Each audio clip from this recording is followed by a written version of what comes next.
گاڑی لگی ہوئی ہے، اس کو کہیں جانا نہیں، ہر قسم کی اس کی سہولت فراہم ہے، لیکن اس سے پہلے اس کی کتنی محنت ہے یہاں تک پہنچنے کے لیے۔ ایسے ہی اگر جو 3 محنتیں مولانا یوسف رحمۃ اللہ نے فرمائی، علم، ایمان اور دھیان، ایمان، علم اور دھیان، یہ 3 محنتیں ہیں نماز سے پہلے کی۔ یہ محنت اگر ہم نے کر لی، اب نماز کا عمل کرنے کھڑے ہوئے خدا کے سامنے، تو خدا کے دھیان کے علاوہ کوئی دھیان نہیں، اس نماز پر اللہ کام بنائیں گے۔ اور اس کی نیت چاہے دیکھ لو، ہم لوگ نیت کر اردو مانگتے ہیں،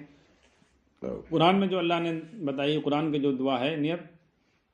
7ویں بارے میں، انی وجہت وجہی للذی فطر السماوات والارض حنیفا وما انا من المشرکین، سب طرف سے کٹ کرے اللہ آپ کی طرف ہم آئے ہیں۔ اور آخر میں اس میں کہا کہ شرک مت کرنا، تو نماز میں کون شرک کرے گا آدمی؟ یعنی اللہ کے دھیان کے علاوہ کوئی دوسرا دھیان یہاں نہ ہے، اس کو بھی شرک کو کہہ رہے ہیں اللہ۔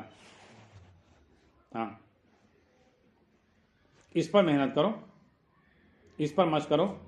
اب اگر وہ جو محنت رسول اللہ صلی اللہ علیہ وسلم اب سنت سے ملاؤ، بتائیے کہ 7 سال کا ہو جائے نماز پر حکم کرو، اب اس پر محنت کرتے رہیں گے، محنت کرتے رہیں گے، جس دن ایسی نماز ہمارے دھیان والی بن گئی، فٹافٹ کام بنے گے، نماز میں دیر نہیں لگے گی، نماز کا عمل ہی کیے کام بنے، اور کام بننے لگیں گے، یقین بنے گا، اطمینان ہوگا۔ آج اطمینان نماز پر نہیں، اطمینان شکلوں پر ہے،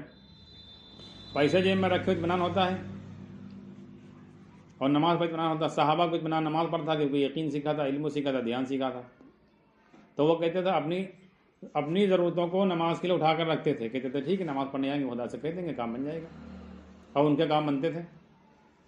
اس پر اگر مسلمان آ جاوے تو دنیا کو سمجھانے کی ضرورت نہیں، ساری دنیا پلٹا کھاوے گی۔ انبیاء علیہ الصلوۃ والسلام کے ہاتھ پر جو امت پلٹا کھاتی تھی وہ اسی میں کھاتی تھی، جو کلمہ نماز سے ہونے کی بات کرتے تھے وہ کلمہ نماز سے کر کے دکھلاتے تھے۔ ہم ابھی اس میں شک میں چل رہے ہیں، اس لیے محنت اپنی یہ کرنی اس پر۔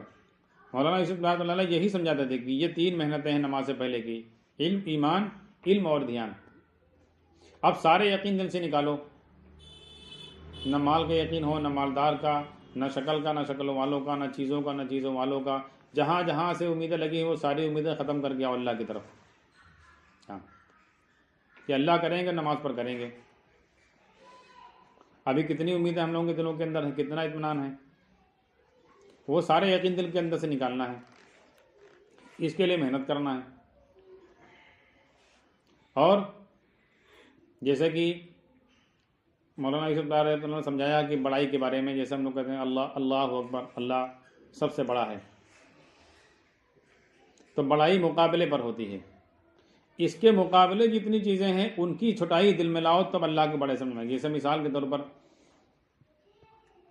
کوئی چیز کی آپ بڑائی بیان کرو گے، مثال کے طور پر جیسے ایک ہوائی جہاز اور ایک ٹرین کی ہے، تو دونوں کا مقابلہ، لیکن ہوائی جہاز زیادہ تیز چلتا ہے، ٹرین کم تیز سے چلتی ہے،